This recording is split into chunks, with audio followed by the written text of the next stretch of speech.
All right. Hello, everyone, and welcome to the webinar on R training. My name is Gautam Verma, and I'll be taking you through, the webinar today and giving you the complete dope on how R has become an essential component of the data world today. All right. Brilliant. Okay. So without any further ado, let's get started. Right. So the agenda of the webinar today is to understand as to why do we need analytics? What is this all news around analytics, data, everything, right? So I'll be giving you a detail on why do we need analytics, all right? Then post that, we will be looking at what exactly is business analytics and how does it fit into the whole scheme of things, right? Essentially, analytics can have multiple applications, multitude of applications. As you all would know, data is omnipresent, right? Wherever data is present, we can actually incorporate analytics as a layer, right? And essentially, how does business analytics play an integral part of this whole ecosystem, right? So we'll be looking at that. And then post that, I'll be telling you as to why does R form such an essential part in the whole ecosystem, right? What is the position that R enjoys in the whole scheme of things, and what exactly R is, right? So we'll be looking at, the details on why should we learn R, why R is such a widely accepted tool in the data science world out there right now. And post that, we'll be looking at who exactly uses R, who are the actual consumers of R, right? I'll be taking you through information around that. Post that, we'll look at, the variables, different data types, etc., etc. Some of the, the basics of R. Post that, we'll look at the data operators, data types, etc., etc., right? So the agenda is clearly to introduce you to the analytics world, and then post that, see where does R fit in this grand scheme, right? Okay, brilliant. So with that, let me give you an introduction to why do we need analytics, right? So to give you perspective, somewhere around 2005, the majority of the data that companies were capturing was predominantly RDBMS, the structured data source, right? Essentially, you would know the SAPs, the Oracles, the MySQLs of the world, right? Those were the major data sources that the companies used to capture. Somewhere around 2005, what happened is there was a sudden explosion in the kind of data and the type of data, or I should say the variety of data that we all started generating, right? Till then, it was only structured data that was getting captured. Somewhere around that time, there was an explosion in both semi-structured and unstructured data. And some of you might, be able to guess why exactly that happened, right? That was the time when Web 2.0 took over, right? That was the time when we actually started using, or rather expressing ourselves online way more. We actually started, expressing ourselves, commenting about companies, our experiences, sentiments, etc., on multitude of tools or applications such as Facebook, LinkedIn, WhatsApp, etc., right? So all these forums, they started generating petabytes and terabytes of data, right? Now, that essentially led to an exponential increase in the type of data companies were generating, right? So as I mentioned earlier, it was predominantly structured data. When this explosion happened, structured data over the next few years and decade, structured data saw a very, very minimal increase or growth rate with respect to captures. However, semi-structured and unstructured data saw exponential growth rates, right? That is essentially, why we need analytics. Essentially, the kind of data and the type of data started increasing phenomenally, and companies started appreciating the importance of this data, right? they started acknowledging and they started moving away. There was a huge paradigm shift in the way businesses functioned, right? They started moving away more and more from the gut-driven decisions, right? They stopped going by their gut to data-driven, more informed decision-making, right? There was a paradigm shift between gut-driven decisions and data-driven decisions, right? That essentially was enabled by analytics, right? That essentially is the power of data analytics or business analytics, as we say, right? So with that, let me quickly give you some sort of introduction on different domains where we have and we are leveraging analytics and business analytics in particular, right? So like I was mentioning, the data capture rates have increased phenomenally, right? And the customers have more and more started discussing about companies online with the introduction of Internet of Things, the kind of data and the sensor data that we have been capturing, that's also increasing, right? So multitude of sources of data have come into existence, right? Similarly, for banking world, we are seeing that there is a large amount of customer data that gets generated every day, right? And while dealing with these millions of customers on regular basis, it's very tricky for a company to actually keep a track of their mortgages, their loan rates, their credit histories, etc., etc., right? So that is essentially one of the major applications of analytics. And to give you a perspective, there was a bank, without naming the bank, they actually, till somewhere around 2010, they actually used to archive 90% of the data that they used to generate or capture and store only 10% of the data. Somewhere around the end of the decade, they actually realized how valuable or what a treasure trove that data is, right? The remaining 90%. So that is when they actually implemented a big data application or big data distribution to actually capture the remaining 90% as well and do analytics on top of that big data distribution to actually make very, very informed and insights driven decisions. Right now they are actually currently they capture 100% of the data and then they do predictive modeling on top of that 100% data to actually come up with intelligent data-driven insights. So that is one of the examples for the banking domain. Similarly, for insurance domain, I mean, we all appreciate and acknowledge how much severe or how important the credit histories and the fraud detection algorithms are with respect to the insurance world, right? Day in, day out, we keep hearing, XYZ frauds happening around the world, right? So that is the essence for the insurance domain. Essentially, insurance domain extensively depends on forecasting and predicting customer churns or predicting impending frauds that might happen, etc., etc., right? So by understanding the risk involved based on the credit report, it becomes way easier for the company to actually decide which policy to be accepted or rejected, right? Like I mentioned, instead of taking decisions from the gut, they've actually started making more informed and data-driven decisions, right? Okay, moving on to healthcare as well. As we all know, there are millions of people who get admitted in the hospitals, right? And these numbers are only going to go up, right? The population across the world is increasing, the infrastructures are improving, the world is getting more connected, etc., etc., right? So the data source that we are, or the industries or the healthcare industry in this particular case are capturing, it's increasing tremendously, right? And currently, if we talk about this domain, they are actually capturing millions of records for individuals who get admitted around the year, right? Which essentially translates into billions of dollars spent annually just in the admission processes, right? Now you can yourself understand how severe that information is, how these domains have actually been solving these problems.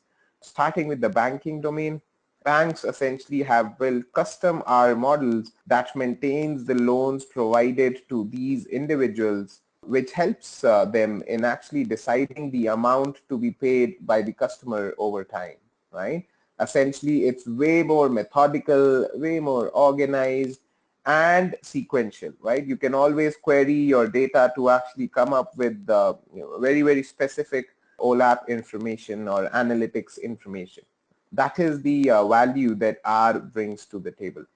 Talking about the insurance domain, by using this historical data of the customers or the credit history data, the domains or the institutions, they are actually creating models based on R that will not only assess the risk appetite of these customers, but also make a predictive forecast for them. Right? So when I say predictive forecast, essentially what it culminates into is whether a particular person who has come for an insurance, whether he is in the process of committing a fraud or not, right? Or whether he is a long-term valuable customer or not, right? All these things are what you end up doing in R. Right, so there is a question by Ayushi.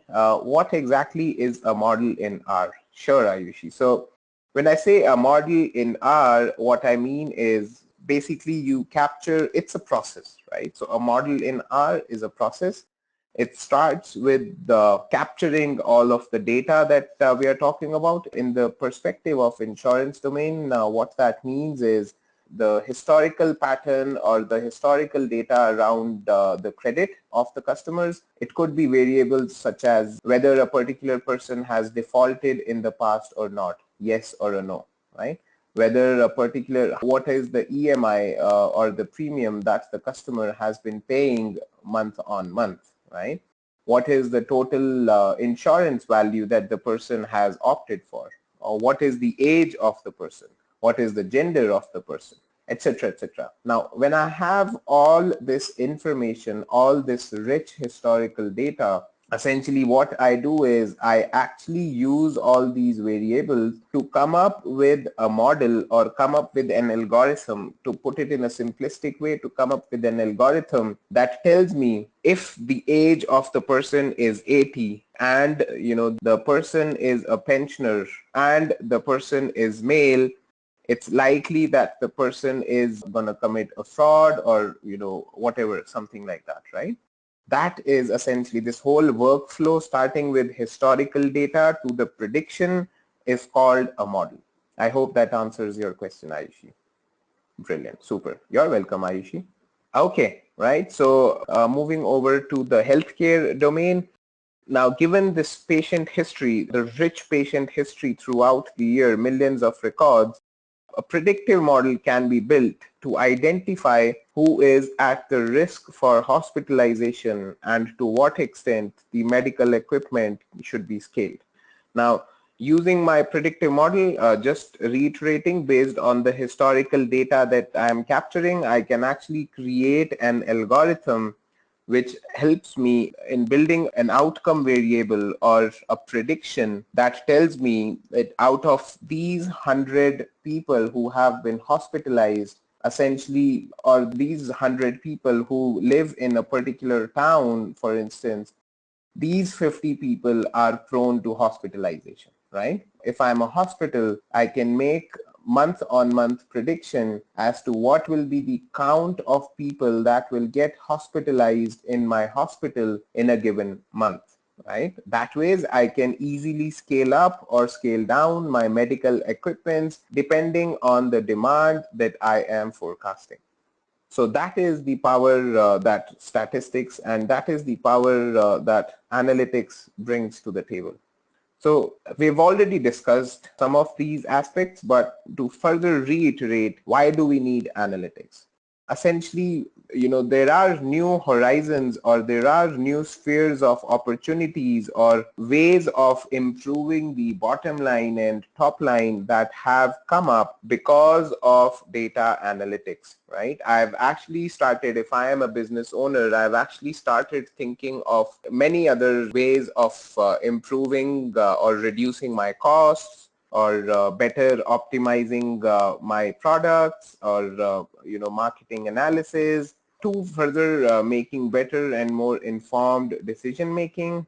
and to better visualization of my organization operations. And let me tell you guys, these are just the very few horizons of opportunities that have come up.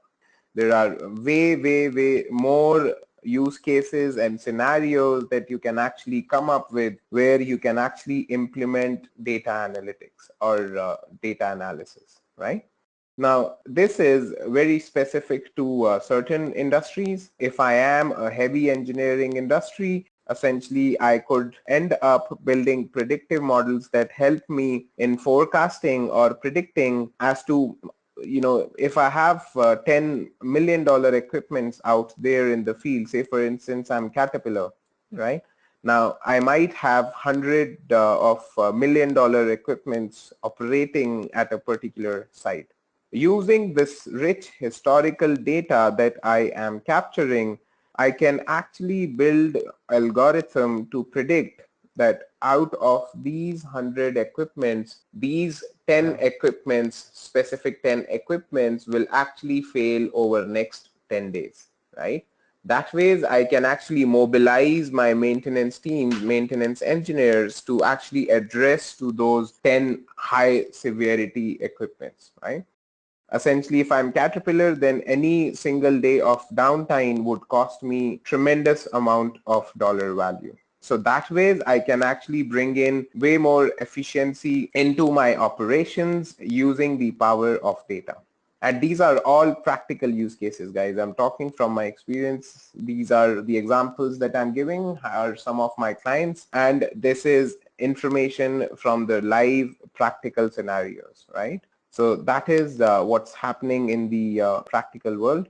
Now, coming over to what is business analytics, essentially business analytics is a subunit or a subcategory of data analytics that comes up with business-driven decision making using the power of data. Essentially, the idea is to examine large and different types of data to uncover these hidden patterns or correlations or insights that were never visible to a business owner, right? And since the impact of this information or these decisions is so huge on the operations of a business, essentially it falls under the category of business analytics, right?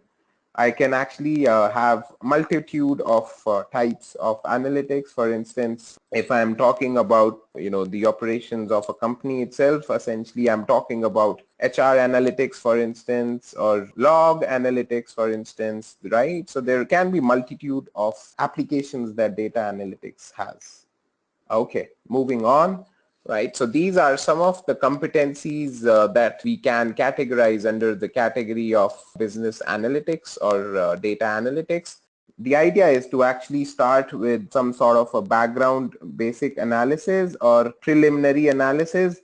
Now, this is where I start making sense of the data. This is where statistical analysis or exploratory data analysis, as I can call under the second category, are the major categories where I actually start understanding the type of data that I'm capturing, whether the data is clean or not, whether there are any missing values or outliers, etc., etc., right? The idea is that there is structured as well as unstructured and semi-structured data that we capture. Now, I can actually make sense of all of this data only if I have data in a structured format. So for that, it's essential or paramount for me to actually convert my semi-structured and unstructured data into a structured format. That is exactly what we do under these two categories. So these two categories help me in doing that. Now, once I have my structured data, I need to make sense of it, whether I successfully converted it and whether there are any missing values or outliers, whether the data has any hidden patterns such as correlations, etc., etc., right? And I would visualize the data to see whether there are any useful insights that I can get out of the data, right? So call it preliminary analysis. That's what we do in the first two phases.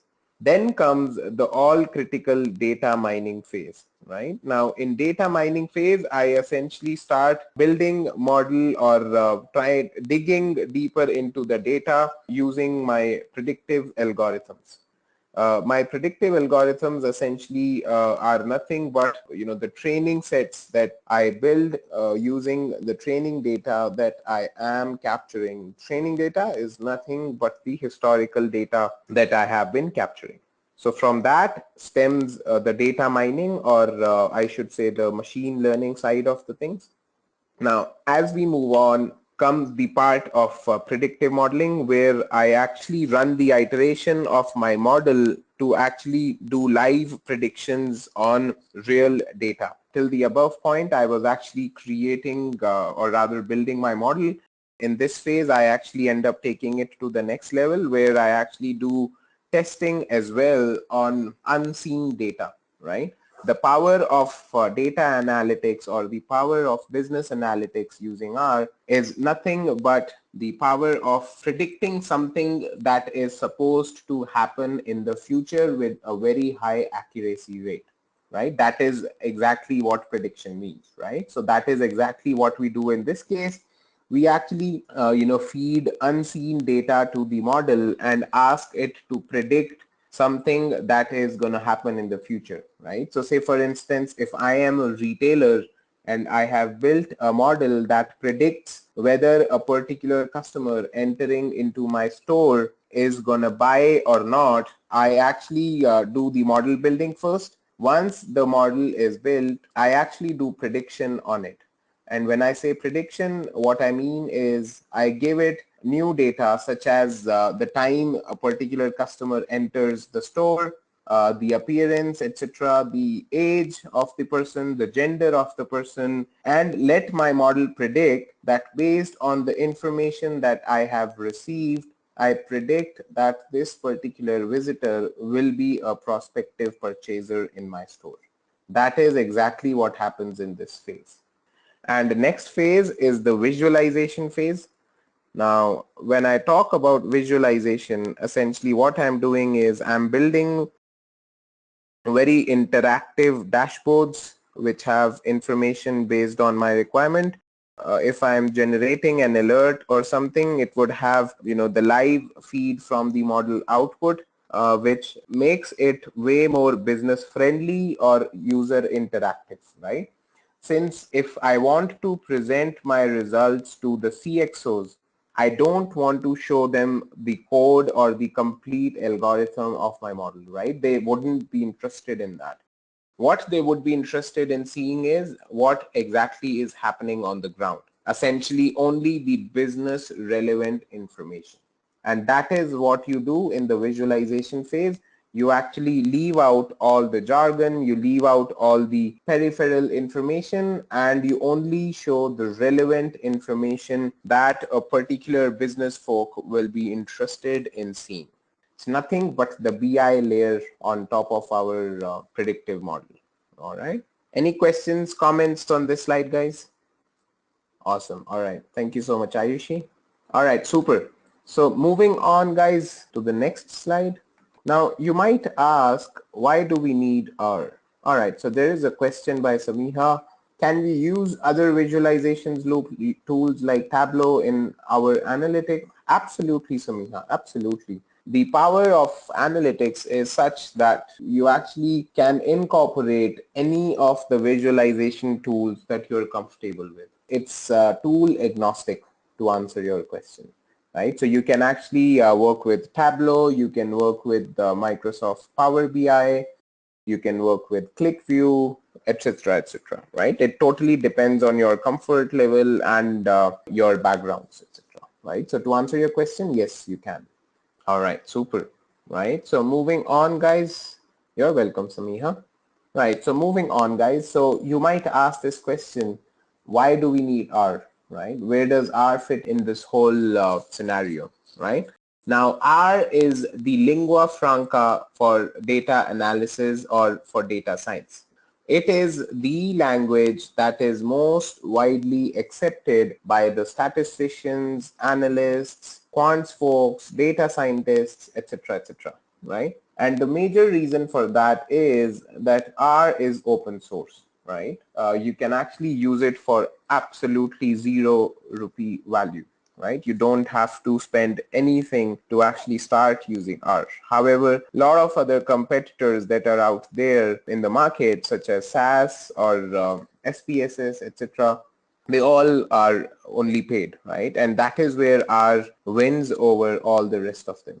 You can actually see that there are more than 20,000 libraries out there in the market for R, and it's only increasing, right? The count of these libraries is only increasing from where it is right now. The reason for that is, since it's open source, people from around the world are contributing to the development of this tool or evolution of this tool. And that is exactly why there is a phenomenal increase in the consumers or phenomenal increase in the users of our language, right? Anyone and everyone can use it, and there is nothing that you cannot do in R. It's like the holy grail of the data analysis world. Okay, right. So this is how R Studio looks like. Once you have it installed on your machine, essentially this is how it will look like. There is the top left pane, which is the code window. This is where all your coding and source information and scripting part comes. The one at the bottom is the console, where you actually see the results of your code runs. You can actually run or execute your code from here, and the result appears over here. So this is the console where, as you can see over here, are the results of the execution. The top right is a combination of two windows, that is the workspace and the history, right? The history is nothing but a tab where R stores all the commands and all the statements that you have executed in the past in case you want to refer back to them. And workspace is the window where you have the environment of R, right? This is where you see the list of variables or packages or libraries or functions that have been created, or the data sets that have been imported into the R environment, right? So you see every inch of that information in this particular window. And the bottom right is around multiple things, right? And the most important one is plots. You can actually see a list of packages that are there. You can actually see the list of files that are present in your R environment, and you can always refer to the help window, right? But the most important one is the plot. You can do a bunch of operations on it. You can actually export these plots. You can actually clear them. You can actually save them in multiple formats, etc., etc., right? A bunch of things that can be done over here. And I would like to reiterate that everything that any visualization tool can do, essentially R can do it way, way better, right? It's a one-stop shop for all your data analysis requirements. All right. Any questions, comments on this slide, guys, or are we good? All right, brilliant. Thank you. Thank you, Ayushi. Right. So moving on, this is another window where we are actually seeing the snapshots of how I can actually execute my code, right? So like I mentioned, R is nothing but the lingua franca for data analysis. It is the programming languages, and it's something very easy to learn. One can actually get conversant at R very quickly, depending on how much comfortable you are looking at the code over here, right? The idea is that one does data analysis in R by writing the scripts, as I showed earlier, and functions in the programming language and executing them. And once it is executed, we export the code and release it into our production environment. So that is what we do when we actually release our production model or release our final code into the production environment, right? We export the code from here. Okay, moving on. This is another slide that gives you an overview of what R is. R is essentially available in the form of functions or packages, etc. And you can literally do any sort of data manipulation. You can actually build a statistical model like I was talking about a while back with respect to my predictive modeling, or I can do plain simple visualization or chart plots depending on my BI requirement, right? So all of this can be done in R with very few script lines, right? That is it. Yeah, and like we saw earlier, the bottom right is where we see the plots appearing, and that is exactly what we are seeing over here. As I mentioned, R is open source. It's completely free for anyone and everyone to download. The website that you have to go on is cran.rproject.org. Depending on the operating system that you're using, you can download a specific version of it and start getting your hands dirty on it, right? It is as straightforward as that. You don't need any fancy hardware requirements. You don't have any sort of challenges from the RAM standpoint, since it's single threaded and it's an extremely small application. You can actually go ahead and install it and start using it without a hitch. So not only does this mean that you can download and use R for free, but the source code is also open for inspection and modification to anyone who wants to see how the methods and algorithms work under the covers, right? So like I mentioned, anyone and everyone can write the codes and release it for other people's usage. And you can actually use any of the data scientists' work from New Zealand, for instance, who have done a work on it, right? And use it for your own personal projects. And not only that, you can actually go ahead and even inspect the source code to see whether it needs any modifications or whether it's working absolutely fine, right? So all that you can actually do in R, which is a capability not openly available in many other cases. Now, who uses R? In my opinion, everyone uses R. Everyone and anyone who actually starts or who actually is in a situation or position where they are exposed to data of any format, they should actually use R. And these are some of the domains that actually utilize R.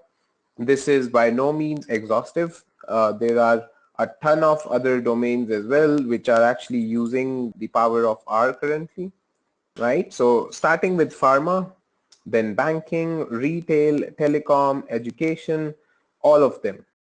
And like I was giving you the example for retail, I can actually use R to build my predictive model to classify a particular visitor as a hot lead or a non-hot lead. Similarly, for banking, I can actually detect frauds, impending frauds that might happen in the future by using R. In pharma space, companies use analytics and R specifically to actually do genome mapping and many other research activities. In the education space as well, there is a lot of research that happens in universities, etc. And R is a very research friendly tool, right? So if you'd go out there, you'll actually see that R is adopted widely amongst the research fraternity as well, right? Moving on to the telecom, essentially it's very important for me, if I'm a telecom operator, it's very important for me to predict that how many customers of mine will churn in the next few months, right? And when I say churn, what I mean is how many of my existing customers will actually leave my services and move on to a different vendor, right? So all this I can actually predict using R and building a predictive model through it. So these are some of the domains that actually use R, and beyond that, giving you specific examples of companies, etc., that use R. So there is CFPB, or Consumer Financial Protection Bureau, that uses R for data analysis. I was giving you an example of Caterpillar. John Deere is a company very similar to them. They manufacture heavy engineering products, etc. So statisticians at John Deere use R for time series modeling and geospatial analysis in a reliable and reproducible way, right? Talking about banking, Bank of America uses R for its reporting requirements, right? Foursquare, a very famous recommendation engine, has R as core to its technology stack. They have a very advanced recommendation engine which they have built using rich historical data, and that has been built using R as one of the key tools for the whole endeavor. Mozilla, the foundation responsible for Firefox, uses R to visualize web activity. Essentially, there are multiple data capture points when you actually use Firefox as a browser, right? So the Mozilla captures all of that information from all these capture points to actually do a very rich and visually appealing analytics or visualizations, right? Google essentially is one of the key companies that actually use data analytics and are in specific as its core component, right? It uses R for multiple use cases, but one of the use cases being to actually predict the economic activity or the behavior of the customers or behavior of the visitors on its different websites. That's something that Google uses R for. ANZ, the fourth largest bank of Australia, uses R for credit risk analysis, right? So these are some of the major companies that actually use R or have R as a key component to their technology stack, right? And like I mentioned, it's extremely straightforward to install. You can actually go on cranrproject.org website, right? And you simply need to download the version depending on the operating system you use. And essentially the latest version of R is available over there for user. So you can go ahead, download the latest version, and just like you install any other application, you can actually go ahead and install R as well. So these are the steps. RStudio is the IDE that you would need to download once you have installed the open source R version, right? So essentially, this is RStudio is an interface which makes working with R way more easier and way more simpler, right? So the visualization that we saw a while back, let me show you once again, right? So this is RStudio, right? So the first part is you actually go on cran.rproject.org website and download the latest version of open source R. Once you are done with it, you need to go on rstudio.com and download the latest version of RStudio on it, right? Okay, so that's about it. Let me quickly show you a demo on the RStudio, right? And post that, we'll open the floor. And in the meantime, if you have any questions, comments for me, please do keep them coming. I'll be more than happy to take any of those questions, right? All right, so this is what I meant when I mentioned RStudio. So what I've done over here is I've actually fired up RStudio, and like I mentioned, this is where I do all my scripting, right? And this is where all the results appear. In case I don't understand anything, I can actually go ahead and do a question mark. And the way I execute a particular command is by doing Control and Enter. That is the shortcut that I have for executing a particular command. The general way is to click on this button once I'm ready to select or ready to run a particular command, right? So what I did over here, there is a data set present within our environment. I actually want to know what that data set is all about. So what I did a question mark US personal expenditure, right? And it's a very easy to use tool, guys. In case you are stuck at any point of time, you can literally just do question mark, and you can write in that particular function name or library name that you want to understand, and R will open up the complete response on that, right? So I did a question mark on one of the data sets that are present in R, and it gives me a very detailed response that this is a data set that consists of United States personal expenditure in the categories of food and tobacco. household operation, medical and health, personal care, and private education for the given years, right? So that is, the data set all about. So this is the way I write comments. I write a hash command and then write in whatever I want to in order to refer back to my data set. That is one of the basic norms of coding in R. And then I can actually import data sets into the R environment using read.csv command, and I can do visualizations as well, right? So right now the data set is not imported into it, which is why it's not showing. But this is how I actually import data set using the command read.csv, and then using that I can actually do a historical histogram of the given data set, right, or of the given data. So that is it from my end, guys. Right, so Ayushi has a question. Can I import data set from any source? Right, so there are multiple ways of importing information or data from different sources. So for instance, if the data resides in your local machine, you can actually do read.csv directly. First, you need to set your working directory to the folder where the data is present, right? So let me quickly take you there. Right, so essentially what we are saying is it's present in this folder over here in module 0, right? So this is where I'm referring to right now. In case my data set is present in a different folder, I can actually point it to that particular folder. Here we go. So I can actually put this as my working directory over here. Let me quickly show you the power of R. All right. All right, super, right? So I'm changing my working directory to this specific folder, and let me show you this data set in Excel for your reference. All right, so this is the data set that I'm trying to import, right? So what I'll do now is I'll essentially key in, there we go. Samiha has a question. How different is R when compared to S language? So Samiha, R is essentially an evolution of S language.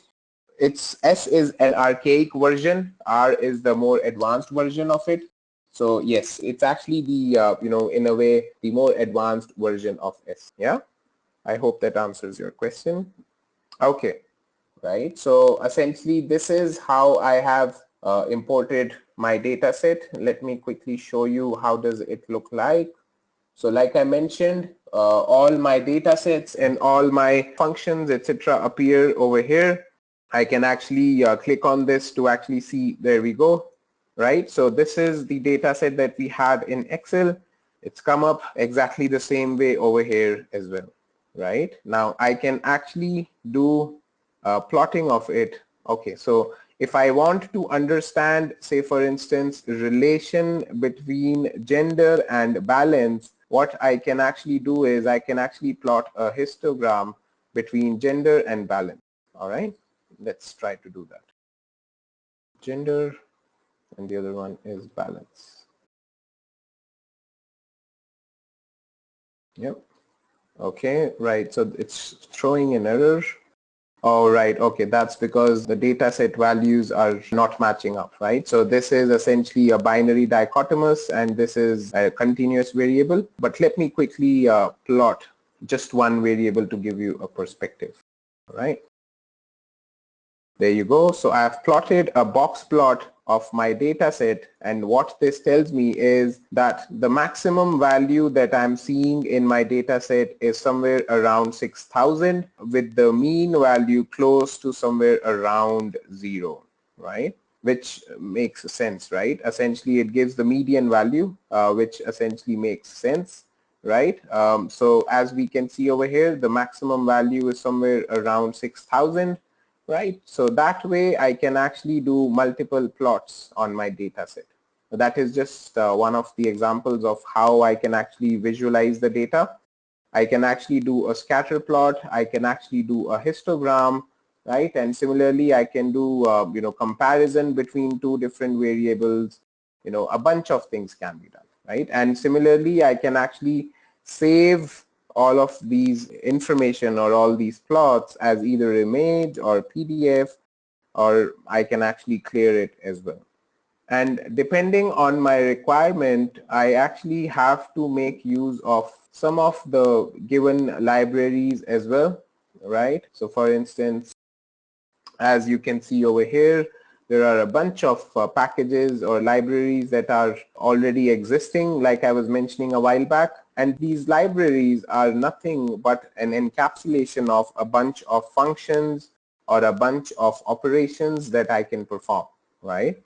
I can actually invoke, if you're familiar with the coding language, you can actually invoke all these packages and use the codes or use the functions that exist already into these packages. Okay. So to answer your question, if it resides on the local machine, you can actually read the data like this. Or in case you want to connect to some conventional databases or RDBMS sources, you can actually use an ODBC connection, or in case if it's written on Java, you can actually use JDBC connections, right? And that helps you in connecting the database directly to R and utilize, basically pull the data directly from those sources into your R working environment. And not just this, if you have data on your HDFS or Hadoop distribution, the big data distribution, you can actually even connect this to the Hadoop distribution by using some of the Hadoop APIs and essentially build analytics or do data analytics on top of that information. Does that answer your question, Ayushi? Super. All right, folks. So that's it from my end. Do you have any other questions, or are we good to close the session? A quick yes or a no, please, guys.